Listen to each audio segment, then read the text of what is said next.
The story begins on the day when people flock to the city of water, Venesi, the capital city of the great empire Rock. It is the day of Colosseo Academy's entrance ceremony, the world's most prestigious university, where our boy Vikir will be attending. As usual, the first day is buzzing with the Academy's club recruitments. Freshmen and seniors of the school are all mixed together. The seniors can be seen talking to every freshman that walks by their club stalls, trying their best to recruit them.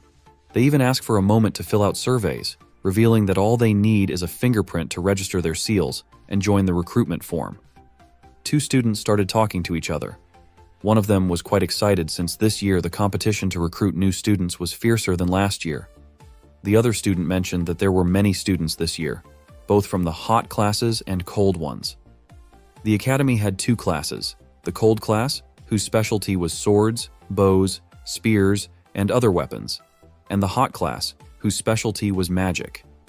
The students of the academy had to develop general knowledge about everything, in addition to their specialization over the course of 4 years. One of the students started flipping through the pages of the form and explained to his friend that among first-year students, these were the ones attracting the most attention. Tutor from the Dongkot family, famous for his skills with a spear, and Bianca from the Usher family, renowned for archery. She was a top candidate for recruitment, having tied for first place in the practical tests. Following them were the Baskerville triplets, known as the Iron Blood Swordsmen, who took 3rd, 4th, and 5th place. But this was unsurprising. They were from Baskerville after all, no explanations needed. However, there was one person who received more attention in the hot class group, a new monster named Sinclair. It was said that she had obtained an incredible score, placing 1st in the practice test and 2nd in the written test. Another name that occupied 1st place in the comprehensive written evaluation was none other than our boy, Vikir van Baskerville. Vikir wore casual clothes and some nice glasses with a smile as he quietly walked by. All the students were talking amongst themselves as Vikir lowered his head and started walking. There was no need for recruiters to look for someone who only excelled in written skills, not practical ones. If a person like Vikir joined a club, it was bound to ruin the atmosphere among the new students. There were more than 10 students named Vikir, which made it even more annoying to single him out. To avoid being noticed, Vikir had given up the Baskerville surname and applied as a commoner, but he never thought he would stand out like this. While Vikir was walking around the area and club recruiters were handing out registration forms, the triplets started following him from behind with the intention of protecting him. He had heard that it was harder for commoners to enter the academy, so he focused on discreet writing rather than practical skills, trying to avoid attention. At that moment, someone caught the senior's attention, asking her to take a look over here. The students began to get excited upon seeing a blonde-haired girl. She had many fans, and many had entered the academy just to see her. The girl had a pious and holy appearance. She was beautiful, though she wore a nervous expression. As she greeted everyone, she asked them to calm down. She was the school president and vice president of the newspaper club, named Dolores Runquatus. Seeing everyone interested in joining the newspaper club, she seemed confused, though the reality was that people were more interested in her. Vikir, who was behind her, decided it was best to avoid her as much as possible, since she was the school president. But just as he thought this, Dolores turned around, her gaze fixed on him. A few hours later, as it began to get dark, everyone started heading toward the dormitories. After searching for a while, Vikir finally found his assigned room. At that moment, someone approached him and was surprised to see that they had been assigned to the same room, meaning he was Vikir's roommate. Upon hearing this, Vikir turned to see a brown-haired boy named Piggy, who was very excited. Vikir, though somewhat confused, introduced himself. Piggy came closer with a pleasant smile, deciding to get along with him. Vikir remembered Piggy well from before regressing, when he had helped the triplets. Piggy, who carried a bag of bread, decided to share the food with him. He was a good guy who had extended his hand first and had taken care of many things for him. At that time, Piggy had been bullied by his vicious roommate, which marked the beginning of his misfortune, and this guy ended up dead.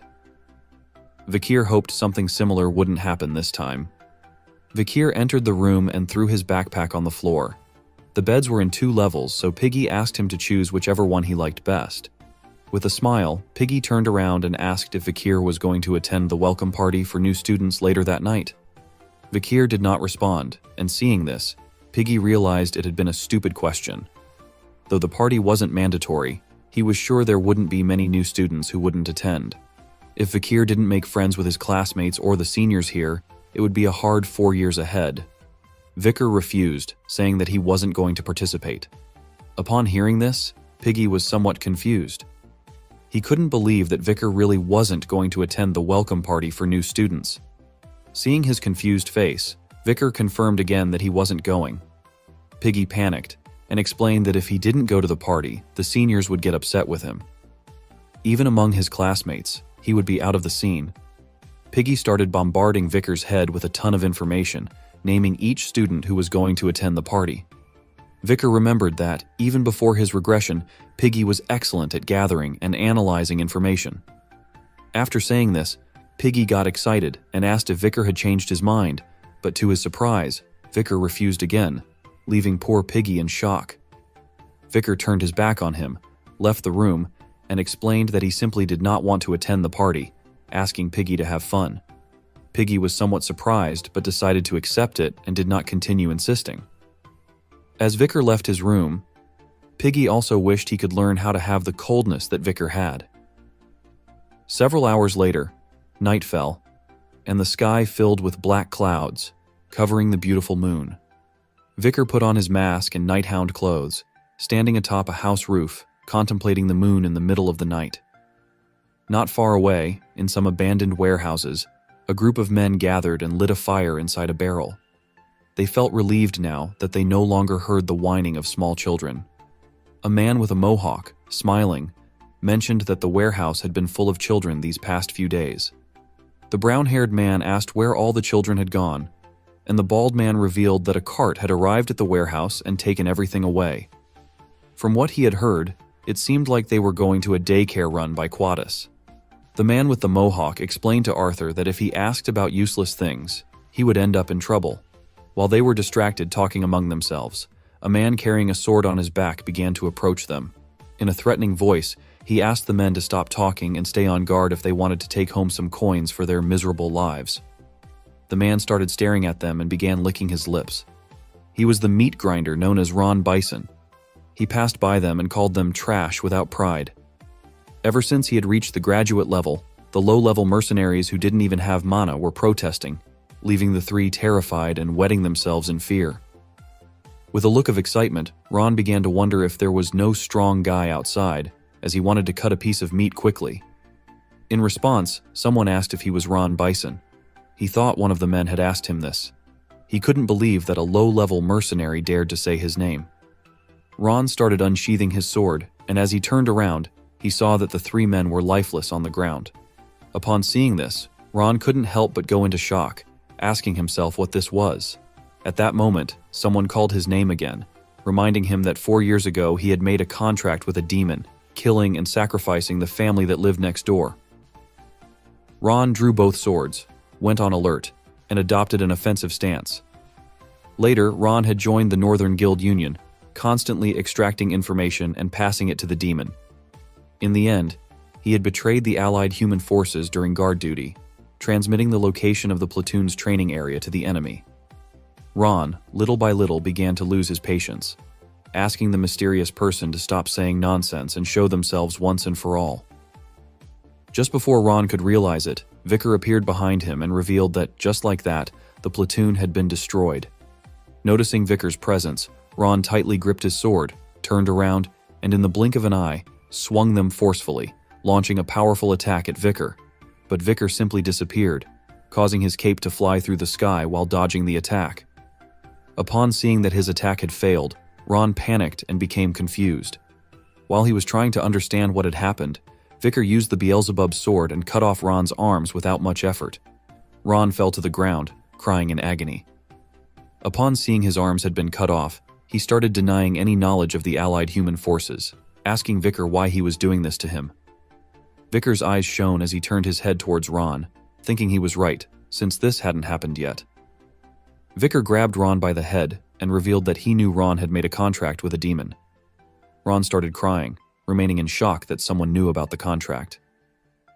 Just before he could say another word, his face began to deform, becoming fatter. Before Ron could reveal anything, his head exploded in a matter of seconds, and he lost his life. Vicar put his hand inside his jacket and mentioned that Ron had died because his head had exploded. Vicar took out his diary, stained his finger with Ron's blood, and crossed out his name. He was the third. After doing this, he closed his diary, which had been created through memories before the regression. In Sin Hendy's research, this diary was called the Blacklist, traitors who had sold humanity to demons even before the era of destruction. It contained information about demon worshippers who were to be killed. Vicar put the diary back in his jacket. The 3 traitors of the demon that he had killed today had their heads explode before he could kill them. While the wind was blowing, he started to look to one side, realizing it didn't take long to conclude that if this was the demon's ability, it meant they were hiding inside the capital, more precisely, one of the 10 elite bodies that had made a contract with them. Not far away, someone began taking off their mask using both hands. This man's face was sticky and his body was surrounded by a strange energy. That same night, the bell of the tower began to ring, and not far from the area, there was a mansion. Vicar entered the mansion and, using the Beelzebub sword, massacred all the men present, filling the place with corpses and blood. He went out to the balcony and started observing the light of the moon while his hand released a demonic energy. He revealed that this was person number 29 he had killed today. Everyone had died, or their heads had exploded at the mention of the demon. He assumed these were the terms of the demon's contract. Vicar took out his journal and began crossing off the names of the people he had just killed. In the end, no information could be obtained about the location of the 10 superior corpse demons. He expected a long and arduous fight ahead. For now, he decided it was better to return to the academy. He started jumping from rooftop to rooftop until, sometime later, he reached the academy without making any noise. He jumped inside and landed on top of a branch. He started staring at the window and remained silently thinking. Inside the academy, the welcome party for new students was being held. Vicar decided to get down from the branch, changed his clothes, jumped, and landed on the ground.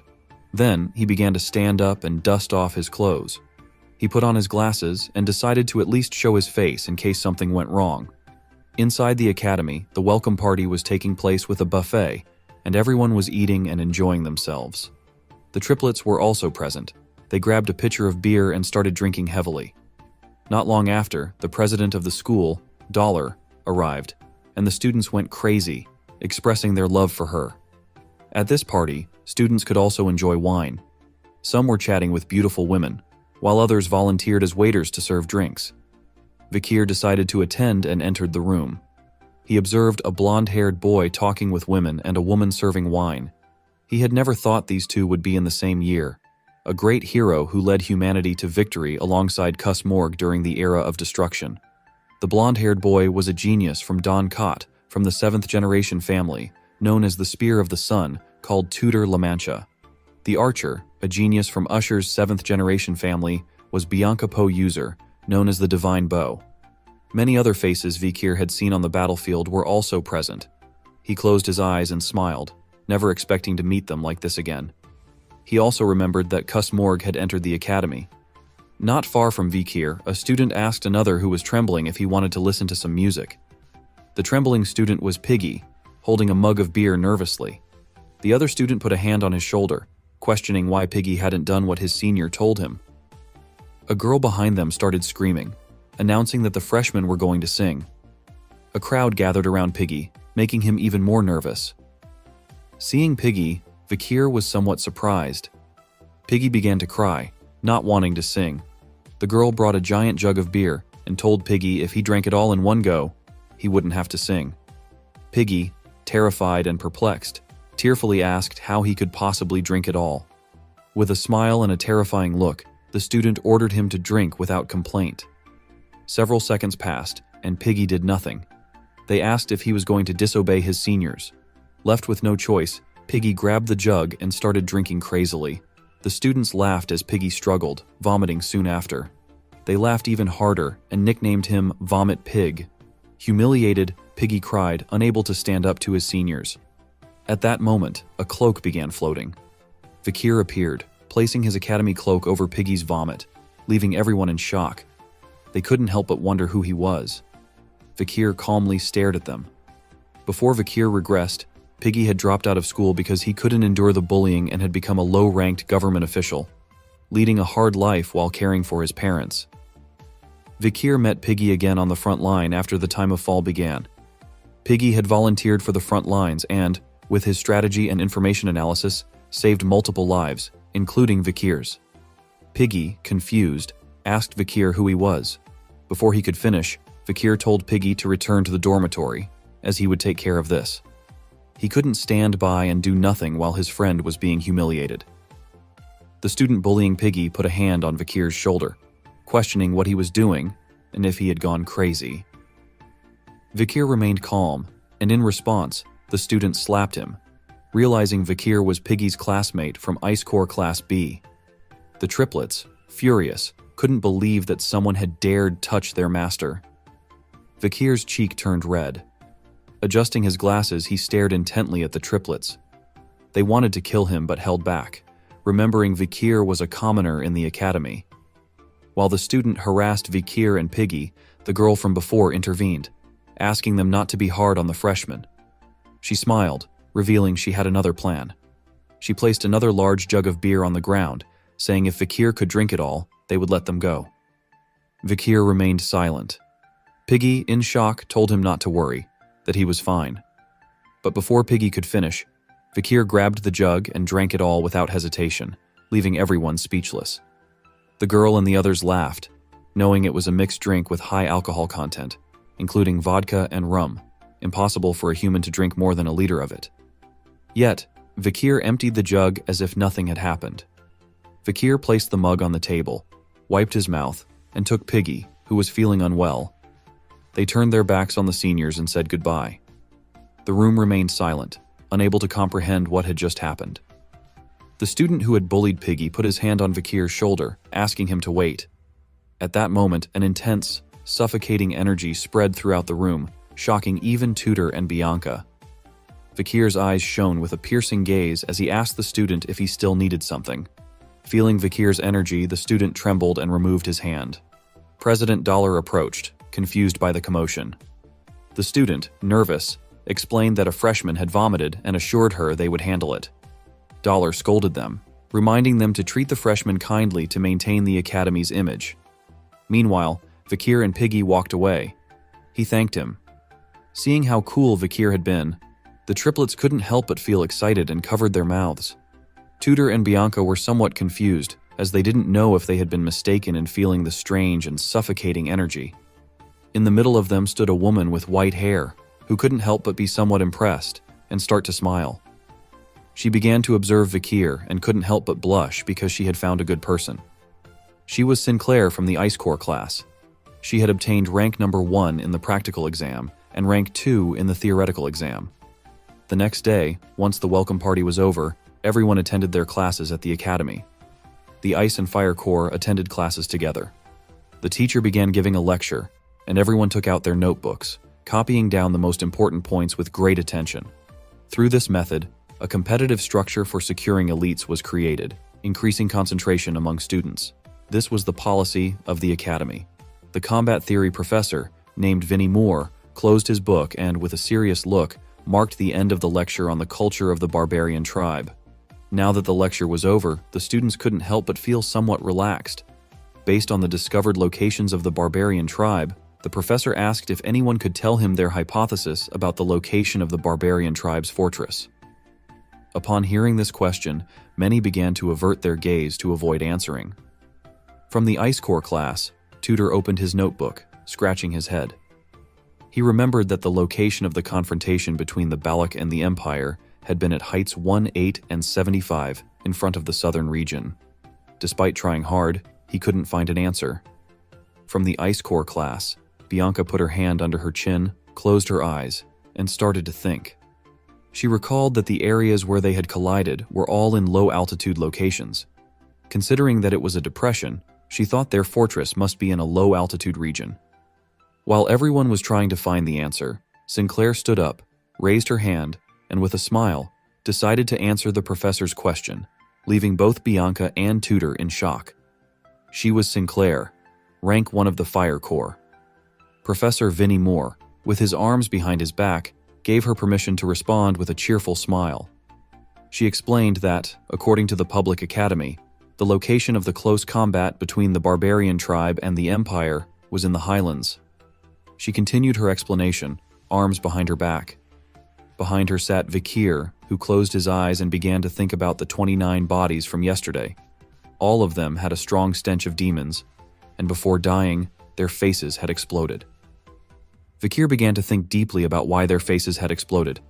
If this was the ability of an elite corpse hiding in the capital city, there was one place he could think of. He decided to ask Cindy Wendy to investigate that area.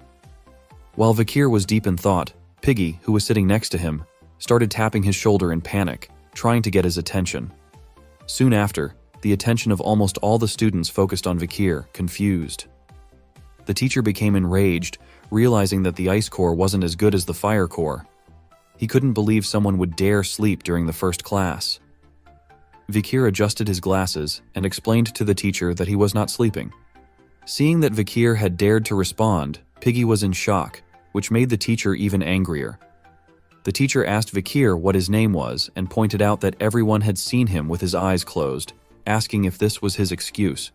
Vikir calmly explained that his eyes were closed, but he wasn't sleeping. Upon hearing this, the teacher admitted he had been mistaken, and Vikir reassured him not to worry as it was understandable.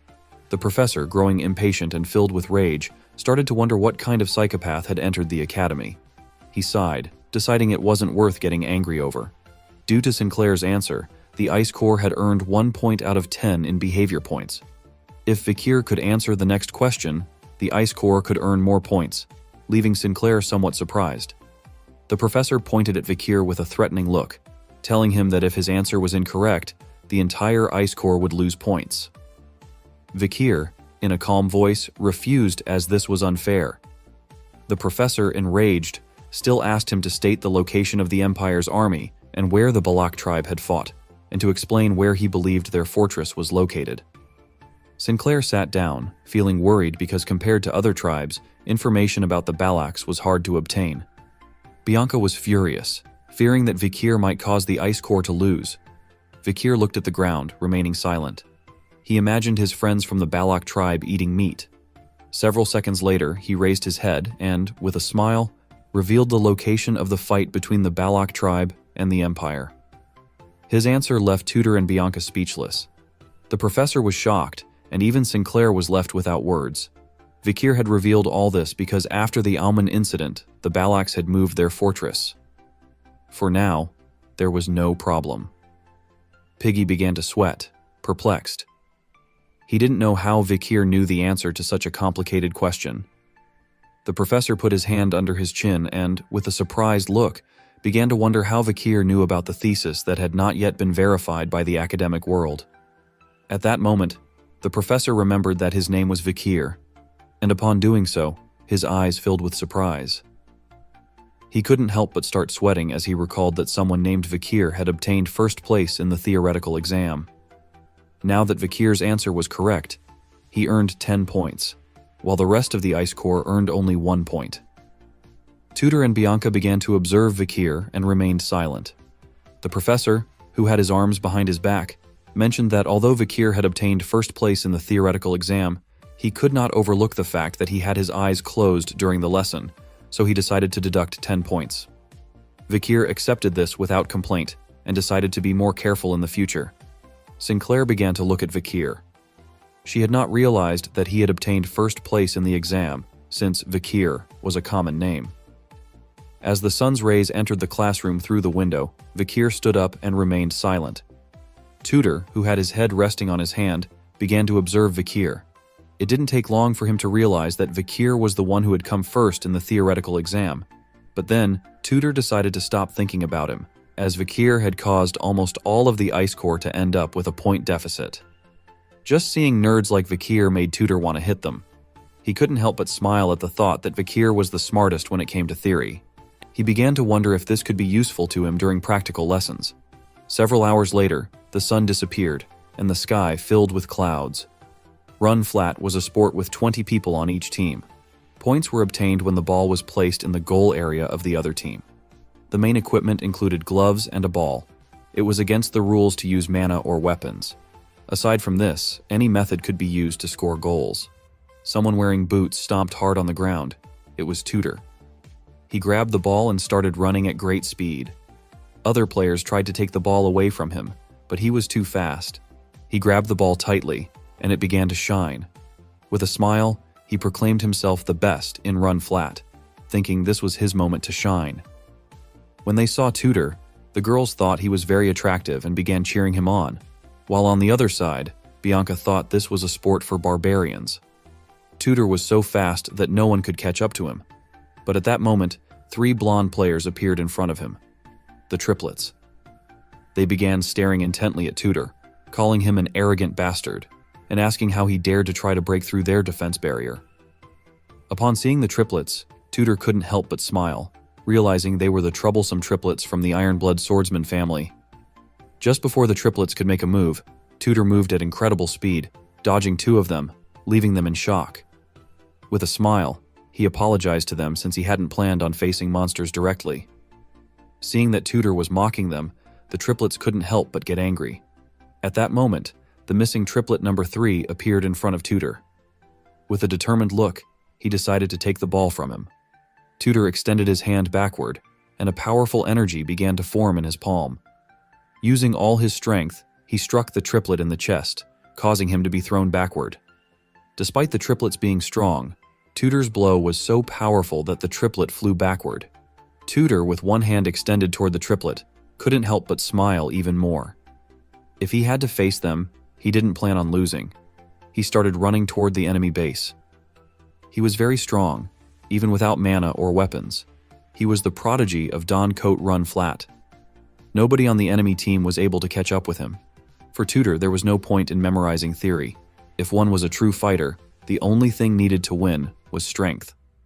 While running toward the enemy base, something caught his attention. In front of the base stood Vikir. It didn't take him long to realize that this was the same Vikir from this morning's conference with Professor Vinny. Vikir couldn't help but grit his teeth, feeling somewhat annoyed since he had told the triplets not to send Tutor toward him. He simply decided to step aside. Tutor prepared to run even faster and decided to mock Vikir a little. He gained momentum, preparing to hit Vikir with his shoulder so that Vikir would not only study but also focus on training. While Tutor slowly approached, Vikir remained calm, looking at the ground. Once Tutor hit Vikir with his shoulder, the one who went flying was Tutor himself. Vikir didn't even move from his spot. The impact was so strong that Tutor lost consciousness. Upon witnessing this, Sinclair and Bianca were shocked and couldn't help but feel concerned for Tutor. Several seconds later, Tutor's body fell behind Vikir. Vikir observed him with a confused look, remaining silent, wondering why Tutor had run toward him. After a few minutes, Tutor slowly began to regain consciousness. He opened his eyes, shocked to find himself lying on the ground, surrounded by players from his team who had come to check on him. He started looking around and saw that everyone was very worried about him, even the girls. He didn't know what had happened. Perhaps he had fainted during the game. Once he fully regained consciousness, he remembered that he had been going to bother the Theory Rank 1, Vikir, by bumping into his shoulder. But Tutor didn't remember what happened afterward. He began to sit up and saw Vikir standing nearby, dusting himself off. Realizing he had fainted during a physical fight with Vikir, Tutor gritted his teeth in frustration and decided to try again. The Run Flat match continued. The players from both teams prepared to keep playing. The players gave the ball to Tutor, and the triplets stood in front ready to take the ball from him. Meanwhile, Vikir, standing behind them, remained still. Tutor's gaze fixed on Vikir. Something didn't feel right. Bianca and Sinclair started watching the game, confused and surprised, as they didn't know what was happening. Instead of heading toward the enemy base, Tutor began running toward Vikir and the triplets, leaving everyone bewildered. The triplets became furious, determined not to let Tutor pass through them. They lunged at him, trying to stop him and take the ball, but Tutor moved at high speed, effortlessly evading them and leaving them in shock. Now that the path was clear, Tutor, with an angry look, ran toward Vikir. Vikir, still standing, had told the triplets to keep Tutor away from him, but he couldn't understand why Tutor kept approaching him. Tutor stared intently at Vikir, convinced this was no coincidence. He decided to use his best skill, the Azure Spearman family's secret run-flat technique called Saint Spear Tackle. Running even faster toward Vikir, his eyes began to shine, and the giant spirit of the spearman appeared behind him. With this attack, Tutor was determined to take down Vikir. But as Tutor slowly got closer, Vikir remained calm, not moving. Several minutes later, a gray-haired boy with scars on his face and crossed arms named Sancho asked Tutor if he was awake once again. Tutor was lying on the ground because he had fainted again. Upon realizing this, he became alert, not knowing what had happened. Quickly, he sat up, put his hand on top of his head, and panicked when he realized that he had fainted once more. With a calm look, Sancho asked him to calm down. He then began to look at Tutor with a serene gaze, revealing that after hitting Vikir with a high-speed tackle, he had bounced off him at great speed and had flown into the air. Turning his back on Tutor, he started putting on the equipment. Sancho understood why Tutor was focusing on Vikir. He knew that Vikir was definitely hiding something and decided to go against him this time. Upon hearing what Sancho had just said, Tutor, who was sitting behind him, was somewhat surprised. Meanwhile, the fierce match continued its course. Sancho began to walk toward Vikir. His friend had been deceived twice, and he couldn't just stand by doing nothing. Sancho Bararia was an exchange student who had come from the Mercenary Guild Association in the north. He picked up the ball that was on the ground. Due to his overwhelming physique, he wasn't considered eligible for his age group in his league, so he had decided not to play. He grabbed the ball with both hands, staring intently at Vikir. On the frozen land of the north, the newborns of the elders, who were on the brink of death, fought desperately. This meant that they were all warriors. The triplets became fearful again, clenched their teeth tightly, and with determined looks decided not to let him pass this time. While Sancho's eyes were shining, he began running toward the triplets and, using his arm, pushed all three aside without much effort. The bodies of the triplets were thrown backward, passing by Vikir, who simply stood still in silence. Seeing that the triplets couldn't keep anyone away from Vikir, he began to stare at them with a piercing gaze and asked if they wanted to die. Feeling his gaze, the triplets started crying and begged him for forgiveness. While Vikir was distracted, Sancho advanced quickly toward him, intending to knock him down. He moved at such high speed that he was destroying the field and creating a smokescreen. Clenching his teeth tightly, he decided it was time to end this. As he slowly approached, Vikir remained calm and didn't even move from the spot. Sancho extended his hand backward and prepared to strike Vikir with all his power, intending to see if he could withstand all of his strength. Using the momentum, he struck Vikir in the abdomen with all his might. Several seconds passed and nothing happened. For Sancho, it felt as if he had hit a mountain. Upon seeing that Vikir hadn't even moved an inch, Sancho couldn't help but start trembling and sweating profusely in confusion. Seeing Sancho's expression, Vikir decided to play along. He lifted his feet off the ground, and not long after, his body was forcefully thrown backward, leaving poor Sancho shocked and unable to understand what had just happened. To avoid appearing as if he were faking it, Vikir's body fell several meters back.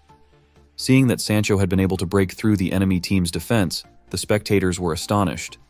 Some began to worry about Vikir, not knowing if he was dead, but others didn't care because, at this rate, Class A was going to win. Sancho's hand was trembling. He started looking at it with a shocked expression, feeling as if Vikir wasn't human. His hand began to tremble even more, and while he was trying to process the situation, one of the triplets stealthily appeared behind him and prepared to snatch the ball from him. Just before Sancho could realize it, the triplet took the ball from him and started running toward the enemy base to score a goal. Sancho turned around and, upon seeing that the triplet was going to score, couldn't help but panic, thinking that this wasn't good. Now that the path was clear, the triplet scored a goal, and the referee blew his whistle, indicating that Class B had won. The triplets and the players of Team B started celebrating the victory, feeling happy. All the players began to praise the triplets and started tossing them into the air. The result of the match was 2-1, so Class B had won. Now that the game had come to an end, Vikir stood up and began dusting off his clothes.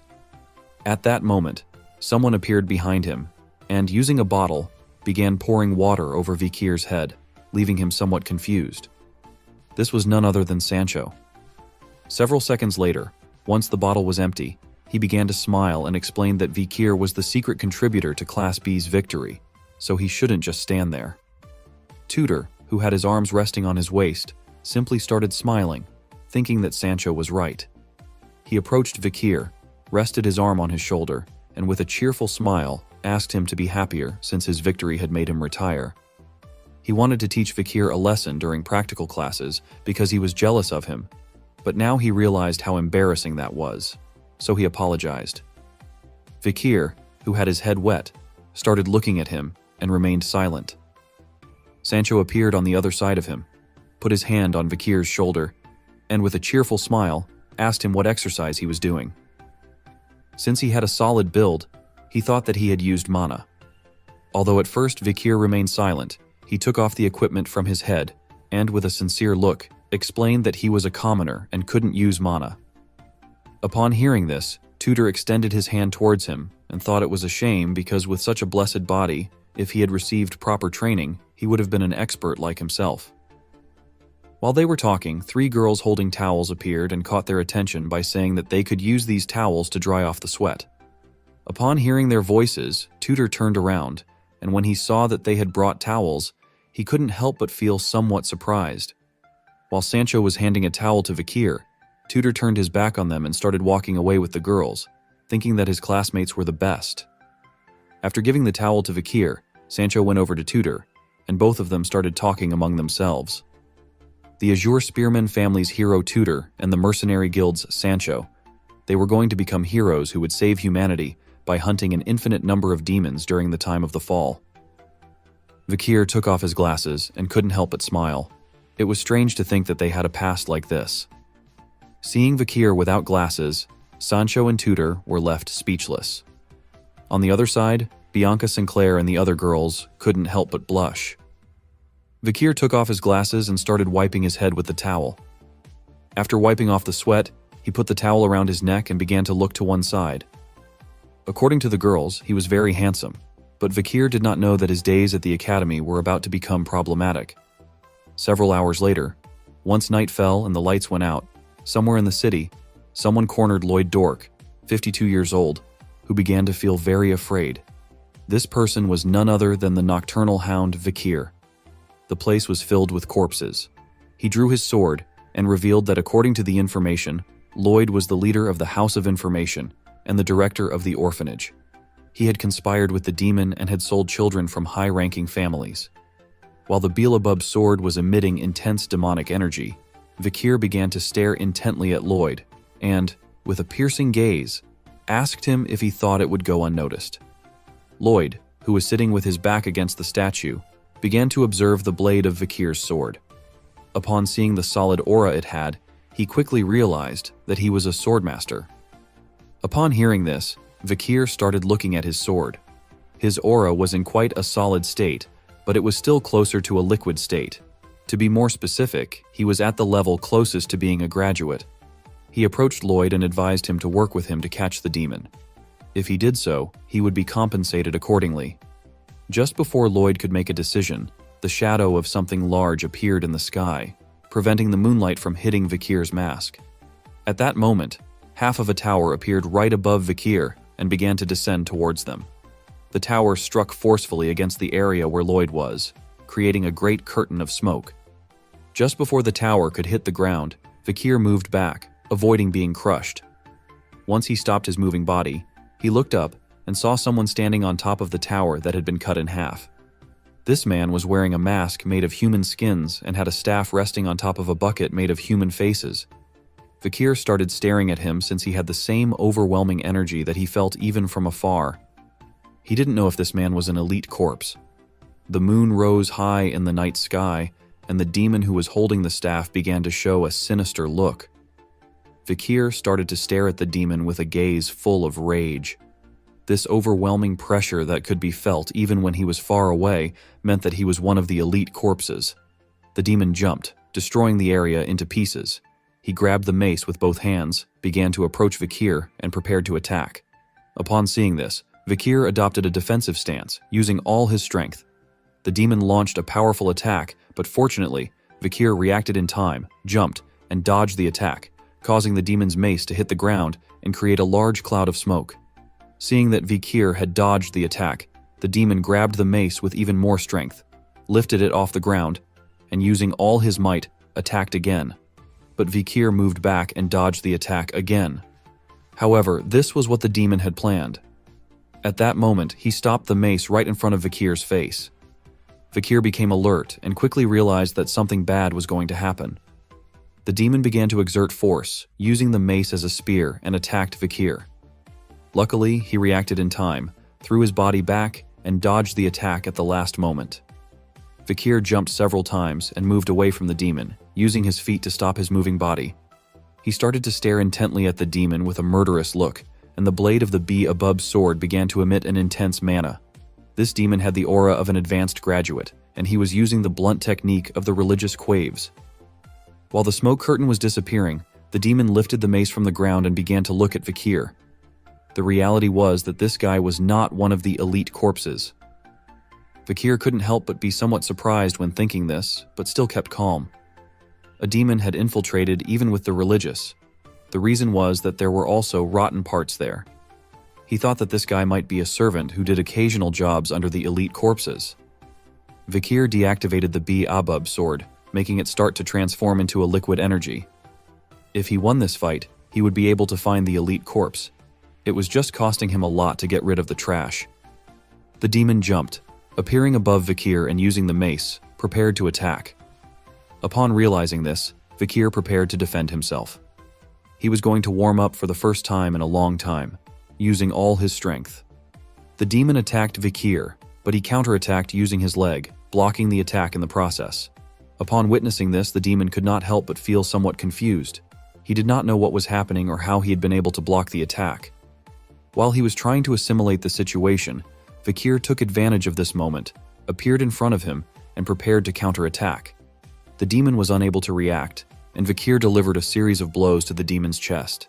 Then he delivered a strong punch to the ribs, causing the demon's body to be shot back and crash against the wall of the tower, destroying it into pieces.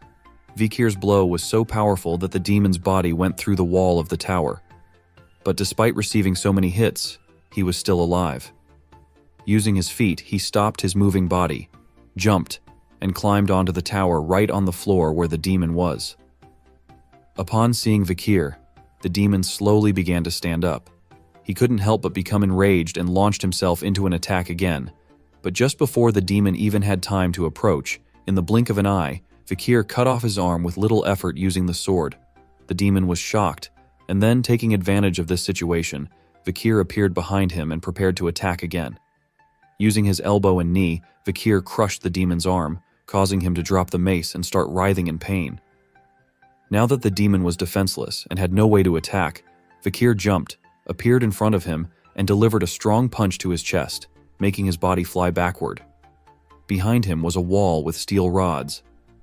The demon's body crashed against the wall, and one of the rods pierced his abdomen, causing him to start bleeding. The demon, who was very wounded, began to gasp heavily and started to writhe in pain. Vikir began to walk towards him. This guy had the word Fabo written on his chest. Vikir approached and, upon seeing this, did not take long to realize that this was his name. With a sinister look, Vikir asked him who his master was and who had done this to him. Instead of responding, he became enraged and started to growl. Judging by how this guy looked, Vikir thought they might also be controlling what he said. Vikir sat down close to him, started to extend his hand towards the steel rod, and explained that the interrogation could also present itself in other forms besides words. He grabbed the steel rod tightly and decided to cut his body into smaller pieces. His intestines, his bone structure, his wounds, the freshness of the blood in his veins, and the concentration of his mana, since those things could tell him a lot. The light of the dawn began to enter the tower, and Aibo did not respond. Upon seeing this, Vikir decided it was time to start the interrogation. A while later, someone who was under the rubble of the tower began to ask for help. Upon hearing this, Vikir turned around and could not help but wonder who that person was. He descended to the ground and started moving the rubble. The person who was under the rubble was none other than Lloyd, who was somewhat injured but still alive. Vakir remembered that this guy had mentioned he was a poison seller. He was lucky to have survived in the midst of this chaos. Upon seeing Vakir, Lloyd couldn't help but clench his teeth tightly due to fear, and he began to sweat. If this guy wanted to live, then he had to tell Vakir everything he knew. Now that Lloyd had no other option, he decided to cooperate but first asked if Vakir was going to spare his life. He replied that it would depend on how valuable the information was. At that moment, in a building that was near the area, the figure of someone appeared. Instead of being another demon, this was a human. He started looking down and remained silent. Lloyd lost his composure, and with a desperate look, he started to scream and decided to reveal everything he knew. He mentioned that the information was in the safe of the director's office. Just before Lloyd could say another word, the man's eyes began to shine, and a symbol appeared in his pupil. Vakir felt the presence of the man, went on alert, and turned around. At that moment, Lloyd's body began to deform, and some mouths started to come out of his mouth. Vakir turned to one side and began to wonder what was happening. Lloyd's body began to emit a powerful mana, and upon feeling this mana, Vakir couldn't help but be shocked. Lloyd's body became enormous, and not long after exploded into pieces, creating a great explosion. At the same time, some bells began to ring. The area where Vakir was located was destroyed, including the orphanage. Upon hearing the sound of the explosion, the city guards started to head towards the area to find out what was happening. They approached the city bridge, and upon looking at the sky, saw smoke. The saint also appeared, and with a confused look, began to ask what was happening and if there were any casualties. The guards reported that they were still investigating, but the remains of the explosion were a bit terrifying. The saint approached the area where the explosion had occurred and was shocked. The explosion had been so powerful that most of the area was in pieces. She started to walk towards the remains of the orphanage and realized that this explosion could not be seen as normal. The traces of the fight were imprinted on the orphanage. Neither she nor the guards knew what kind of evil had been fought here. She approached the area, and something on the ground caught her attention. Quite a bit on the ground was the mask that Vakir wore. She quickly crouched down and began to cover the mask with her skirt so that no one else would notice. One of the guards turned around and, with a confused look, asked the saint if she was feeling well, to which she responded with an excuse, saying that she was a little anemic. She didn't believe there were any victims, so she asked them not to strain themselves. Once the guards moved away from her, little by little, she started to pull aside her skirt and began to observe the mask. She couldn't help but start sweating like crazy. She had gotten nervous and for this reason had hidden the mask. She didn't know if it belonged to the Nightblood Hound. Back with Professor Snape, who appears with an annoyed look on his face as usual. Next to the professor, there was a table on which lay the corpse of a giant scorpion known as the Venopian. He crossed his arms and asked who had written the report. Vakir, who was holding a notebook with one hand, got on stage, indicating that he was the one who had written the report. According to Vakir's report, the Venopian had a second stinger that no one had discovered in scorpion venom. The professor thought this was some kind of joke, so he threatened him that if the information was false, he would deduct 10 points from all members of Ice Corps. Vakir had come in first place in the written evaluation, and the teacher asked him if he understood what he wanted to say. Fur, who was holding the red notebook with one hand, started to sweat and became somewhat confused, thinking that it had been a mistake to reveal this. He could not believe that this information had still not been discovered in this era. Venimorg took out a scalpel, approached the corpse of the giant scorpion, and began to observe it. With a smile, he decided to check if there really was a second stinger hidden in the shell of the torso. He approached with precision, the scalpel at the belly of the scorpion, and instead of making a clean cut, he drove the scalpel hard, causing blood to come out. At that moment, something sharp shot out from the belly of the scorpion towards the professor, causing him to drop the scalpel and take several steps back. All the students present in the room were left speechless and in shock at the same time. The reality was that Vakir's report was correct, as the scorpion really did have a second stinger.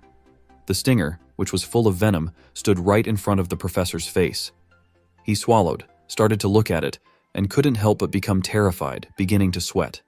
With the stinger so close, the professor fell on his back against the ground, gritted his teeth, and began to feel fear. Just before the stinger could have pierced the professor, Vakir had appeared and, using the red notebook, stopped the stinger. He began to observe the venom and asked Venimorg if this had demonstrated the authenticity of his report. Venimorg was perplexed and started to sweat like never before. He was unable to believe that there really was a second stinger, nor how a simple student knew about the Venopian and had made a great discovery that solved the mysterious cases of death.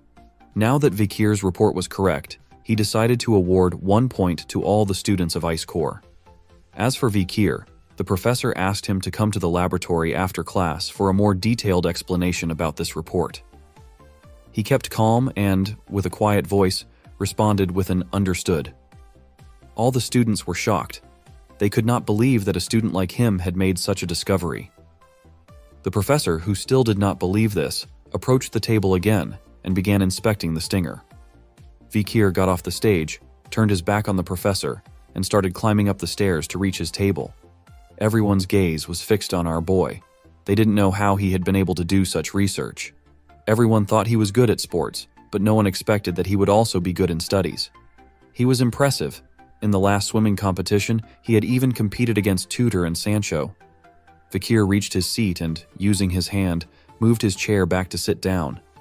Piggy began to look at him and couldn't help but start smiling, feeling happy seeing that he had succeeded. As the rays of sunlight were entering the classroom with a lost look, Vakir began to stare at the ground. According to the students, that face hidden behind glasses and his hair was incredible. At first, Vakir remained watching in silence.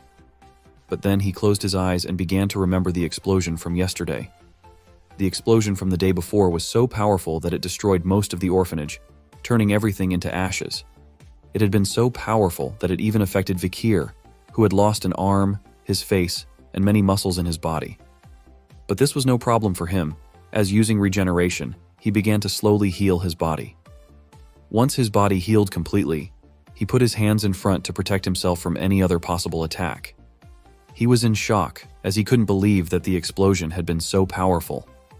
Back to the present, he opened his eyes and started thinking about Ephibo. Just before the explosion, that bastard had disappeared. The only thing he had obtained was the accounting book from the director's safe of the orphanage. The orphanage was located in the middle of the city. One of the books he had found contained information on the whereabouts of children who had been used as food for demons. Since there was no connection to that place, it was also possible that there were multiple 10 elite corpses in the Imperial Palace. In the middle of the moonlight, a man climbed onto the roof of a house. This man was wearing the academy uniform, and he had been responsible for blowing up the body of the orphanage director. He couldn't help but start to smile and thought that he had finished with the night. Back to the present, Vakir's eyes filled with appetite, and he began to observe carefully the other students in the class. There was a demonic presence, and there was a possibility that there could be one of the 10 elite corpses. The academy had a newspaper that was famous even in the imperial capital. Its influence was enormous. Newspapers published daily always sold like hotcakes. There wasn't a single student who didn't buy the newspaper. At the same time, in the journalism club of the academy, Rukan, a woman, began to look at the ground. She was none other than Run Quadius, a third-year student and president of Rukan. She tightly clenched her fist, extended the other hand to one side, and with an exciting look welcomed everyone to Rukan, the journalism club filled with students. Dollar placed her hands on her hips and started to show a smile. They had joined Rukan, which had a reputation for being tough, demonstrating how persistent they were. She decided to start with the introductions. Tutor La Mancha Cote, the first student of the academy, joined the club. He clenched his fists and, with a smile, mentioned that in academic work and in the club, he planned to become an elite that did everything well. Sancho Barria also joined the club with a determined look. He mentioned that he didn't want people to think that he was simply a strong idiot. He had joined the journalism club to become an intelligent man. Sinclair also joined the club. She started pointing upwards with her finger and, with a cheerful smile, explained that she had joined the club thinking that the information here was super superior. Bianca Poe User also joined the club. Among the clubs, she had chosen the one that had more vision for the future. She was going to do her best. Piggy was nervous as a tomato. He closed his eyes, started sweating like crazy. From the beginning, he had liked collecting and analyzing information. He believed that the journalism club was his vocation. Vicar kept calm and explained that he had heard it was a school rule to join the club, so for this reason, he had decided to follow Piggy. His eyes were showing that he had other plans. Rukan was a journalism club that was famous both inside and outside the academy. If he stayed here, he would be able to obtain a lot of important information. Although it was a bit uncomfortable because the saint was here, he had no other option. Dollar, who had her hands on her hips, approached Vic and, with a serious look, explained that he could not become a reporter for Rukan with that kind of unenthusiastic attitude. The girl who was next to her and had her hand under her chin looked somewhat surprised to see Vic. She took out a newspaper, pushed the saintess aside, stood in front of Vikir, and she couldn't help but start to smile since she couldn't believe that such a famous person as him would come to their club, leaving the saintess in shock. The photograph of Vikir drying his sweat after the match became so famous that he even appeared in newspapers, being named Facial Genius. Tutor started pointing at the newspaper with his finger, turned his head towards him, closed his eyes, and began to laugh at Vikir, who simply remained silent without saying a word. Doer started to look at the girl with a confused look and asked when an article like this had come out. This girl was named Anna, and she was a third-year student and vice president of Rukan. She started to laugh and mentioned that she had received a report about a new handsome student. If she didn't publish it, she couldn't consider herself a reporter. Dollar put her hand over her face and began to feel somewhat disappointed. Anna placed one hand on her hip, extended the other to the side, and all the students who had joined the club formed a horizontal line due to the fact that all the other second and third-year students had gone to do reports. Anna decided to start activities with the people who were here today. X day, X month, early in the morning, an incident occurs where a mysterious stranger appeared and destroyed the orphanage. Everyone sat at a table and began reading the reports. Piggy asked if this was the explosion that had occurred yesterday, to which Dollar replied yes. On the day of the incident, she had left the academy and had made some reports. With a calm look, Anna explained that they assumed the culprit in this case was the same as the culprit of the recent murder case in the imperial capital. What was shocking was that many children's corpses had been found in this orphanage. Piggy, who was holding the report with both hands, started to look at her, and he couldn't help but start sweating and being somewhat shocked. He brought his hand to his mouth, began to whisper, and asked Vikir, who was sitting next to him, if this was also the work of a monster. Vikir, who was holding a report, began to observe it and thought that the bodies of the boy and the girl were the work of the demon. Anna intertwined her hands, rested her elbows on the table, and with a smile thought that everyone should decide the headline of this article. Dollar began to read the report and started to feel sad. Everyone took some pens and began to write headlines for the article. Bianca took the report with both hands since she couldn't find anything that caught her attention. The tutor, who was sitting in front of her, put his hand under his chin and, with an uncertain look, asked why they still didn't have the name of the villain. The ruthless criminals received nicknames like Butcher of Humans and Bluebeard. Anna thought the tutor's opinion was good. Upon hearing this, he got very excited and suggested the name Master Dark of the Sword. But she said that this name was the worst, making poor tutor depressed. He started to imagine several villains and first suggested the name Bomber Who Brings Misfortune. But according to Anna, it was too long. Then the tutor suggested Orphanage Killer and Mr. Terrorists. While everyone was talking, Dollar began to quietly write a report. Several seconds later, she opened her mouth, saying the name Night Hound. She started to remember Vicar's mask. The mask that she had picked up at the scene clearly belonged to the Night Hound. She didn't know why it was there. Humility did not boast of prestige or wealth. He had also treated his neighbors in the marginalized neighborhoods who suffered from Red Death with sincerity. That love and devotion towards the less fortunate was real. For this reason, she had thought that stealing the tears of the saint was a great cause. With a sad look, she began to wonder why he had been at the place of the disaster yesterday. Now she doubted if he had killed the director of the orphanage and the children. With a lost look, she began to gaze at the ground. Her eyes had not deceived her. He was not a villain. If the culprit was Night Hound, then it was possible that something was happening. While she was lost in her thoughts, someone asked if Night Hound was good. Upon hearing this, she came out of her trance and, with a surprised look, began to wonder what was happening. Looking up to the table, she saw that everyone was staring at her. They all liked the nickname Nightblood Hound, as it was a barbarian tribe's naming style, which sounded really violent. The rest of the group agreed with the nickname, finding it gloomy and negative, perfect for a criminal.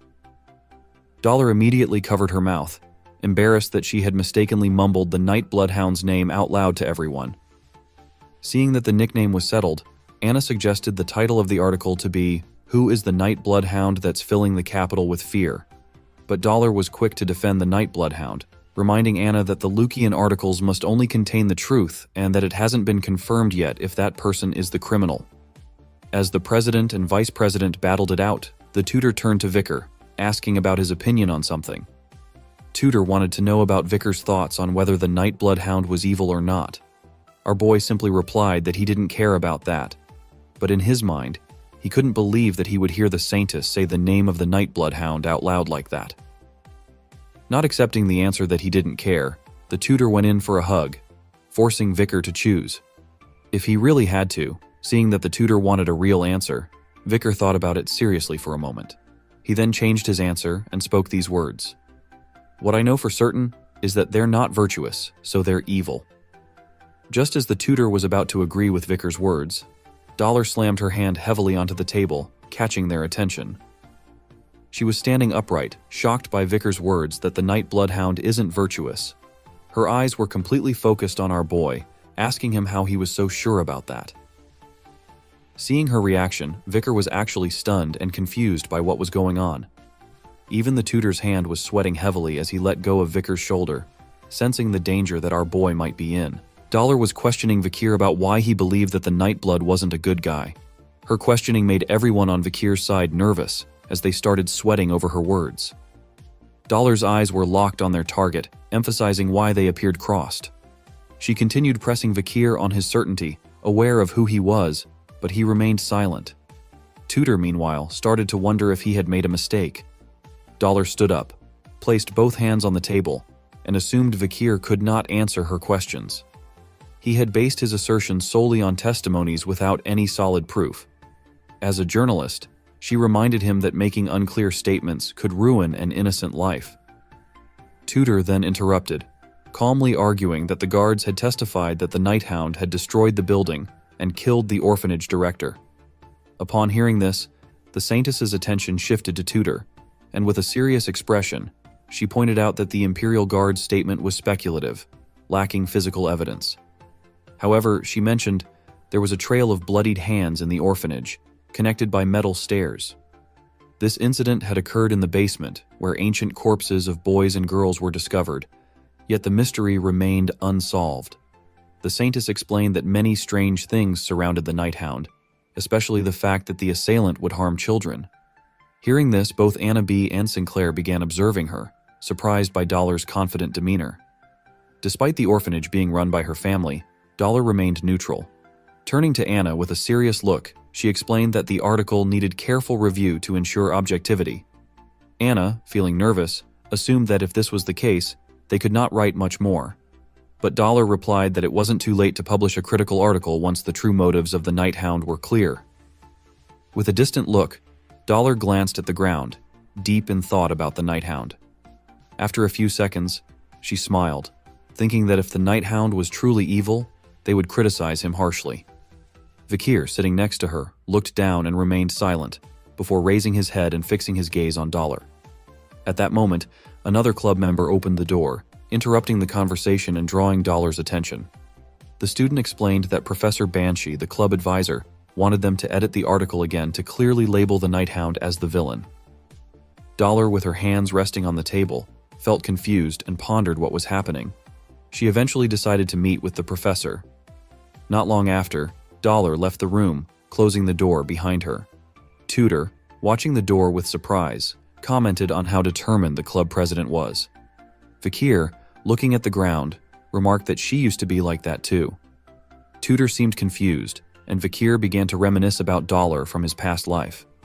She had looked exactly the same, like the saintess who led the holy knights on the battlefield. With one hand casting a spell, she extended the other forward, commanding the knights to press harder.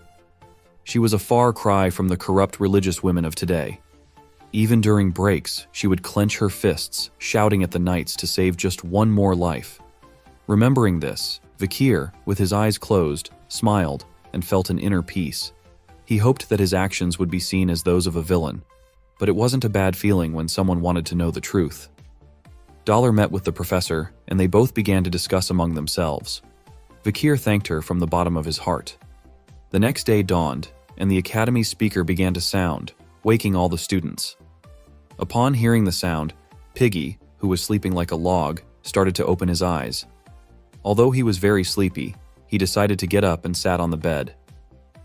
Fure, who had gotten up before him and was doing some exercise, said good morning to him. Piggy started to remove the sleep from his eyes and returned the greeting. At the academy, everyone had to wake up at 6 a.m. when the alarms went off. The students headed to the training area in front of the dormitories. Once there, they began to run to warm up, following the instructor at the front. After finishing their exercises, the students went their separate ways, some catching up on sleep, others heading for a shower, and a few making their way to the cafeteria. Piggy, quite tired, was walking next to Vikir. He closed his eyes and sighed, believing that his brain would be more active if he slept during the morning exercises. Fear, who was next to him, explained that moving the body helped keep one's brain active. Piggy replied that he didn't need to be told what was right. Behind them were Sancho and Tutor. Sancho, with a cheerful smile, asked Vikir how someone like him could be popular with girls without being empathetic, advising him to improve his empathy towards Piggy. Immediately, Piggy refused. Tutor, putting his hand inside his pocket, turned to Vikir and asked if anyone was free this weekend. He wanted to go have fun in the city. Piggy smiled, as there was a book he wanted to buy in the city. Sancho, with his arms behind his head, mentioned that there was a restaurant he wanted to try. Vikir, however, remained silent. Tutor asked again if Vikir was free that weekend. Vikir snapped out of his trance and calmly replied that he needed to do volunteering during the weekends. Sancho was somewhat surprised to hear this. Piggy touched his neck, closed his eyes, and thought that Vikir had many obligations. Tutor, crossing his arms, smiled and asked if it was Professor Venny Morg again, playfully teasing Vikir, even though he wasn't doing anything. Vikir, turning his back on them, fell silent, moving away and telling them that they could go to the city without him, leaving them somewhat confused. They started to walk as well, with Tutor thinking that volunteering sounded fun. Piggy didn't want their friend to do it alone, so they decided to go with him. Sancho agreed, saying the more, the merrier. Tutor, hand under his chin, looked confused. Sancho, surprised, asked him what was wrong. Fura began to move away from them, and Piggy started to follow. When Vikir was close, Tutor naturally felt drawn to him, almost as if he were his older brother, according to Sancho.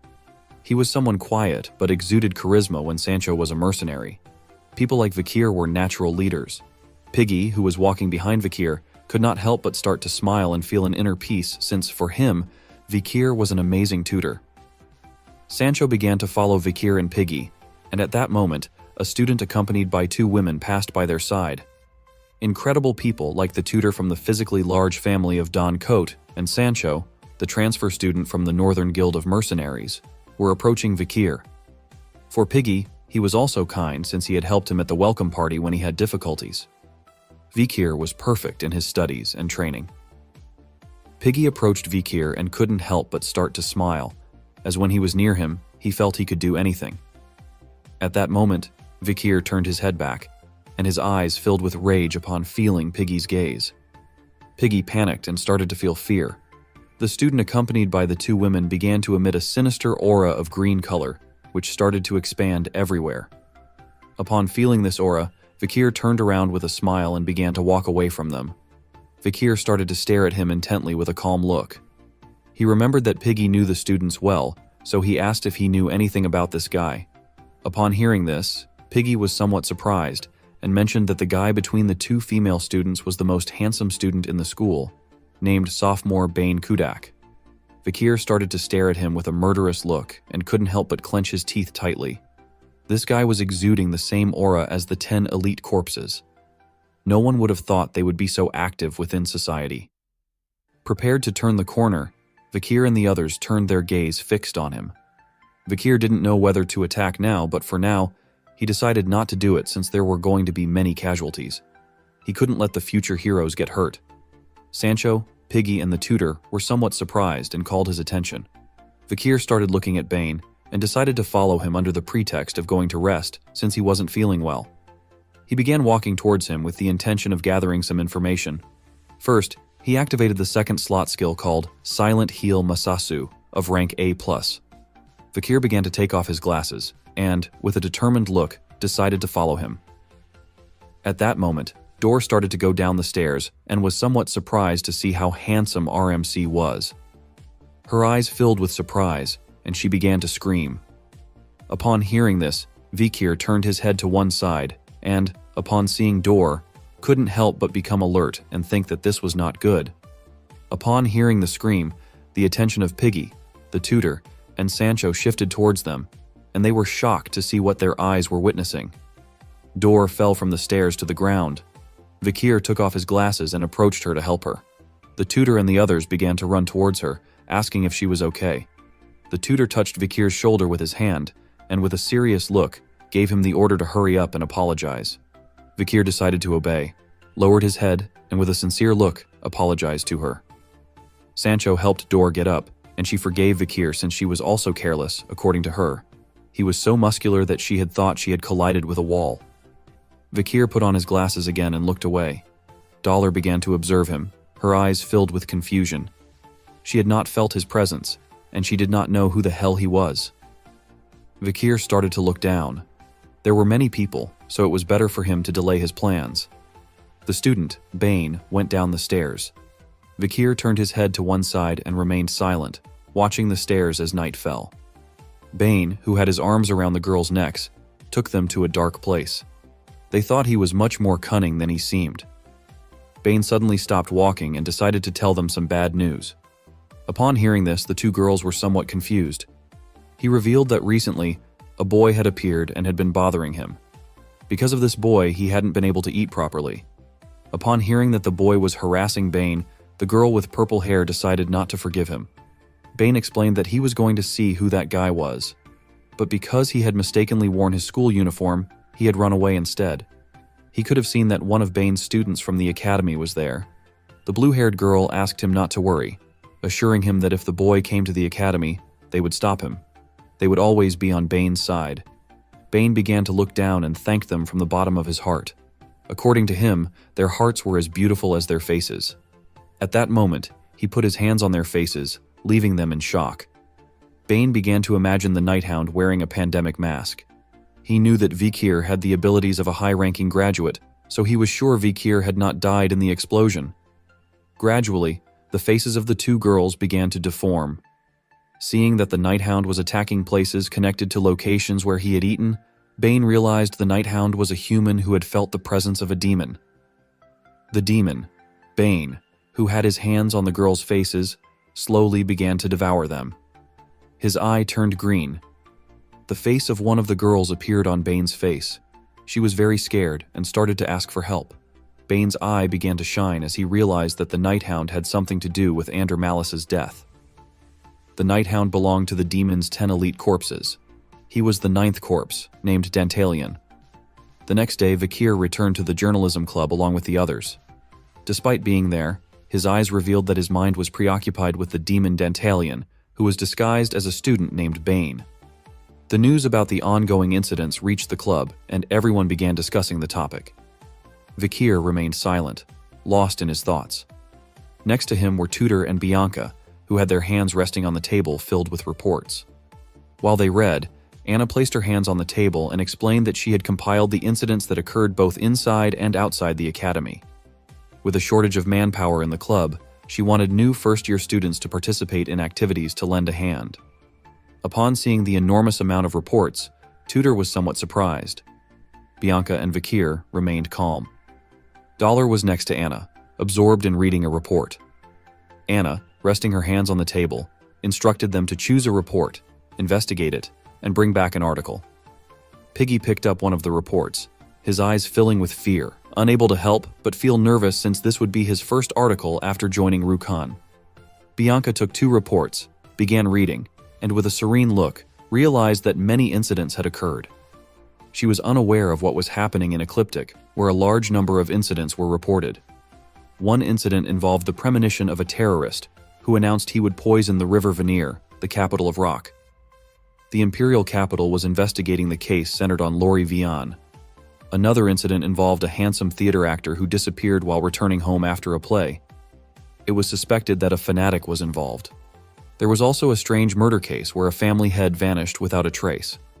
An incident titled Don't Ask Questions involved Emra, who injured several people and was sentenced to death despite claiming he had committed no crime and that his face had changed. Lastly, there was a report titled Rapid Increase in Disappearance Cases. Disappearances in Dronzer were rising, with many suspecting the work of the Night Hound. After carefully examining each report, Vakir picked up one that caught his attention. The title read, Case of Disappearance Within the Academy. It detailed how 3 students had disappeared, with numerous witnesses indicating they usually went together, concluding it was an escape for love. Reading the report filled Vakir with rage, and he clenched his teeth tightly. The report included a photograph of student Bane, better known as Dantalion. Vakir knew that this bastard was one of the 10 elite corpses. Several hours later, night fell, and the moon emerged, illuminating the dark city. In a middle-class neighborhood, there was a small house where a husband and wife slept peacefully. Suddenly, the husband opened his eyes and began gazing at the ceiling in silence. Several seconds later, while the wife was sleeping soundly, he removed the sheet and quietly sat up on the upper floor. There was a wooden window, and the light from the streetlights outside was coming inside through it. The husband went up to the second floor, sat on the sofa, started looking at the ground, and remained thinking in silence. After a while, he lifted his head, and his pupils changed completely, turning green like those of demons. In front of him appeared several masked demons. Among them was a figure in a tie, another guy who carried giant scissors as a weapon, and a woman with red hair. The husband began to observe them and asked if they had discovered anything about the plague mask that was following them. Here, it was revealed that Ibo is the 9th corpse, Dantalion's subordinate. He began to speak in a demonic tongue and started to reveal everything he knew. The woman was named Jonto. She was also the 9th corpse and Dantalion's subordinate. She listened in silence. The guy carrying the giant scissors was named Heave.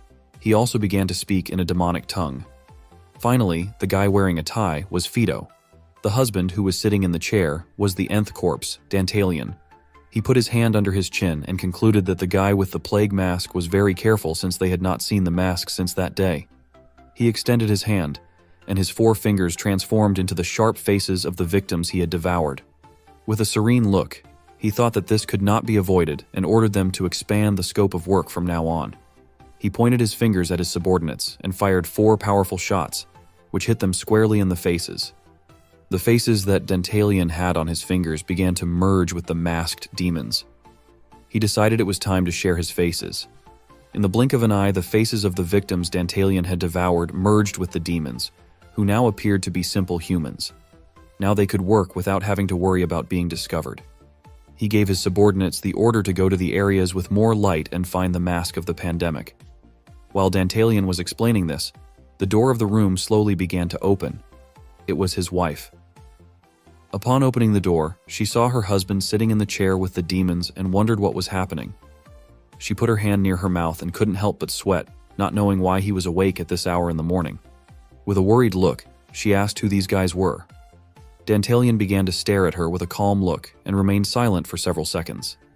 Then he closed his eyes and sighed, wanting to admire that lively face a little longer. At that moment, Fado drew his weapon, appeared behind the wife, placed the blade on her neck, and with a cold expression, prepared to end her life. Dantalion asked him to make sure to leave her face untouched. Upon hearing this, the wife's eyes filled with fear. She did not know what was happening, and just before she could do anything, Fido followed his master's order and slit the woman's throat, causing blood to splash everywhere. The head of the wife fell to the ground and her eyes filled with tears.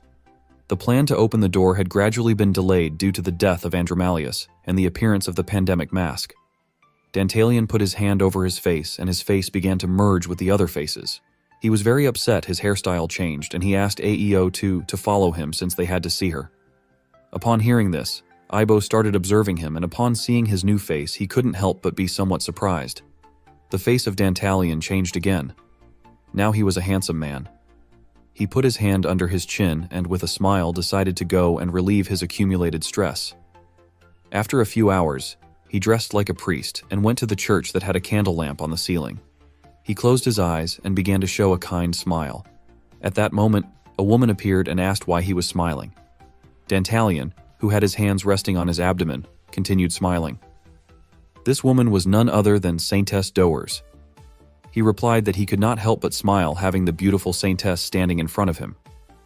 She began to stare at him with a calm look, called Dantalion Sir Quilty, and explained that she had not come to see him to make jokes. He reached out his hand to her and with a smile changed the subject. He was worried because her visits had become scarce lately. She approached him, and with a serene look replied that recently there had been many murders and missing persons, so she had been busy covering them. The bastard Dantalion began to pretend, saying that the activities of her academy club had become busy. The world was becoming increasingly brutal. On the outside, he started to show a kind smile, but deep down he was happy since he was the one responsible behind those cases. Dollar started to look at him with an insecure gaze, and she remained silent. Quiltilun Indala was the head of the Indala family, the collateral line of the Quovades family. They were currently volunteering and managing the resources of Quovades in the orphanage, monastery, and hospitals, but they were supporting the exemption system that erased the profits of rich sinners. She knew that this two-faced bastard was hiding something. He approached her and with a smile asked why she had to talk to him. Dor began to stare at him and remained thinking in silence with a serious look. She extended her hand to one side and replied that she had come to request that the exemption system be abolished since it was wrong to exempt someone from all sins just because one was rich. He opened his eyes and with a serene look asked what was wrong with this, since the exemption was a policy that had been in the church until now, asking if donating a large sum of money wasn't already sufficient punishment. With a look full of determination, she mentioned that sins were something one must expose oneself to God for, and forgiveness was granted once one had received the appropriate punishment. She placed her hand over her chest and with a determined look revealed that the people affected by the exemption could not be saved. Her words left this bastard in shock and speechless. Several seconds later, he closed his mouth and realized that this was getting out of hand. He put his hands on his abdomen, turned his back to her, and explained that he was just following the doctrine of the church. According to him, it was better for her to talk to her father, the cardinal. She remained listening in silence, and he asked her to please leave since he had heard that the students from the academy were coming to volunteer today. So there was no need to have a dispute within the Quovats family in front of her juniors. She turned her back to him, looked back with a calm gaze, and decided to come back later so they could talk a little more about this. After saying this, she began to head towards the exit of the church. The bastard Dantalion put his hand over his face, and his eyes transformed into those of a demon, and he couldn't help. But a smile lingered on his face, his gaze fixed on the girl. He thought she was beautiful. Some veins appeared on his face, causing him to grit his teeth and bleed. He had almost given in to his impulse to collect her face, but he couldn't do it. At least not yet. He needed to hold back. He started to imagine her lying on top of masks filled with blood. The Saintess was the finest product he had discovered in this world. He wanted to collect her face, but only when it was twisted in despair, after chaos descended upon the world. He hugged himself as his body trembled, anxious for that moment to arrive. A demonic eye appeared behind his head. They had to open the door soon. Chaos had to descend as soon as possible. Hours passed. Someone in boots stood up. This was Vikir, our boy. He was in front of the orphanage, the one Cindy Wendy had found after analyzing the books of Andromalius. It was likely connected to the 10 elite corpses. The orphanage bore the flag of the Quovad family.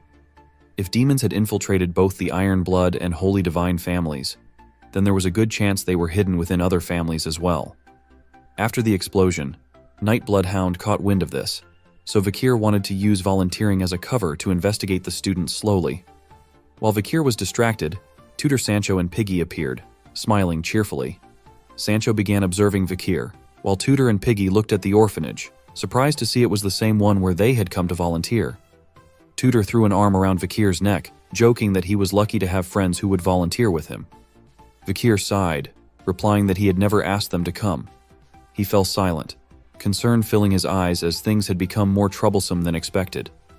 The Dollar family controlled the orphanage, and Dantalion's bastard was the priest of the church. The video ends here. Thank you for taking the time to watch my video.